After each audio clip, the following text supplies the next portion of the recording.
Conclusively speaking, Sheikh Abubakar Gumi is a terrorist sympathizer.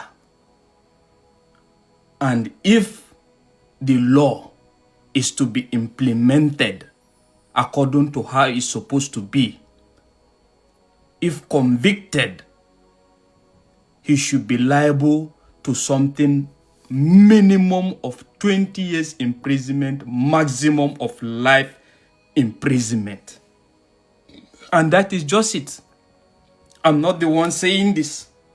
It's the Nigerian law that stated this. Let me explain.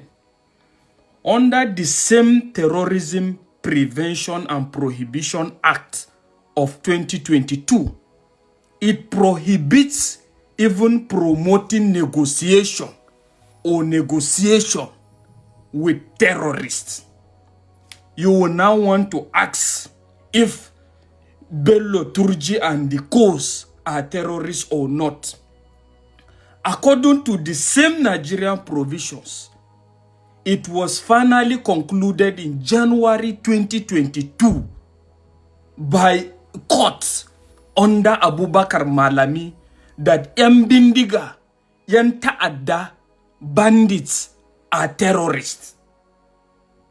So, why is he now promoting and negotiating with terrorists, and the government is doing nothing about that?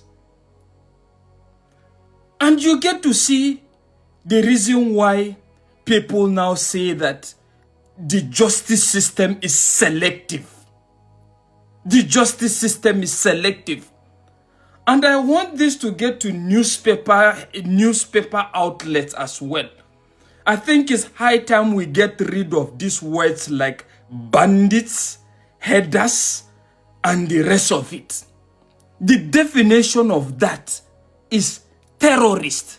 So when they attack, give them the real name that they deserve. Terrorist attack, not bandits, not kidnappers. This is a pure act of terrorism. And in this same vein, I'm calling on all relevant authorities as well to actually make sure that what is agreed upon, what is written, should be implemented to the letter, irrespective of whoever he is. And at the same time, even the local authorities and even the clerics that went to negotiate with these elements as well deserves a lifetime imprisonment if convicted by a court. And that is just it. And in so doing now, you will now prove to people that the justice system is not selective. I want to bring this to point this out to the National Assembly, number one. And secondly, I want to point this out to the international community as well. Addressing the situation of Nigeria at the moment is not all about military deployment. There are a lot of legal works that needs to be enforced and enforced to the letter for victory to be won. The legal framework must be provided and at the same time must be enforced. Let's tell ourselves the truth. Let's not be deceiving ourselves. Nobody should be above the law. Except if you now tell us that it's the same government that their stand in regards terrorism is the basis that there's no negotiation, there's no even paying of ransom. Payment of ransom is even criminalized, not even to talk of promoting negotiation. And that is how you see seriousness of a government that wants to fight this. It's not about your deployment. A lot of things needs to be done that is not even in the front. And if you're serious about this, then we will now know that we're all one and we desire a better nation. You now begin to see the reasons why some northern cabal, the elite, their political bigwigs over there, are always trying so hard for Nigerian government not to proscribe Boko Haram, herdsmen, as terrorist group, because they know the law quite alright that the moment it's being proscribed, whether you like it or not, Anybody that associate or dine with them or talk on their behalf might go with them. The question I want to ask now is that, tell me one particular thing where terrorists they do, whether they call them terrorists, where this same herdsmen, Boko Haram, this swap has not done times 10 all this why.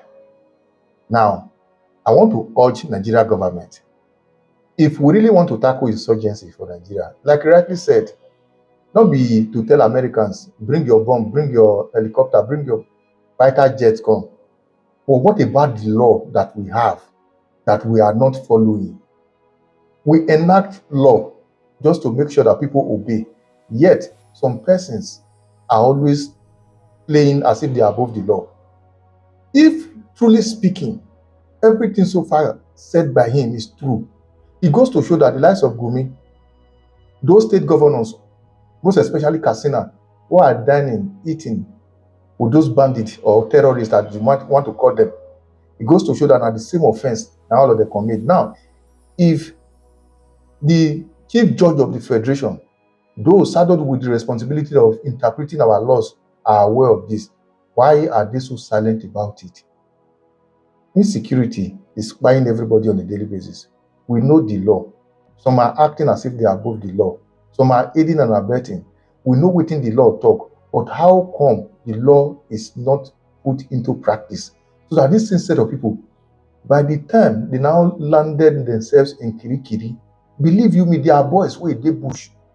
They run around, they do live video, they do TikTok video, they tell the world, say they not fit do anything. Once they kidnap, they go record down the show and say nothing they happen. Don't you think all those ones will be left with no choice than to drop their arms and ammunition and enter house? If you want to buy any family that is posing to be trouble, now their father, their mama, now you go keep them for custody. The children, they go mellow down. But a situation whereby the parents are always there supporting their children, believe you me, they use something they beat chest, say nothing will happen to them. I believe if Nigeria government, Tinubu want to fight insurgency, anybody that have aided and abetted, so long as criminality and crimes is concerned in Nigeria, there's need to put them to where they belong. Outside that, this swap, Boko Haram, herdsmen, they need to be proscribed as quickly as possible as a terrorist group. So long as that is done, anybody that move and fraternize with them, then the law will not take its course. If truly we just want to fight this Boko Haram, or rather any terrorist group or banditry that is ravaging our country. Anyway, whatever you think, drop your comment in the comment section once again. Share and follow the video. For the record, share this kind of video so that we will see whether our government will see it. Because all of them just pretend as if they don't really know exactly what is happening, but they all know. But how come they are so silent about it?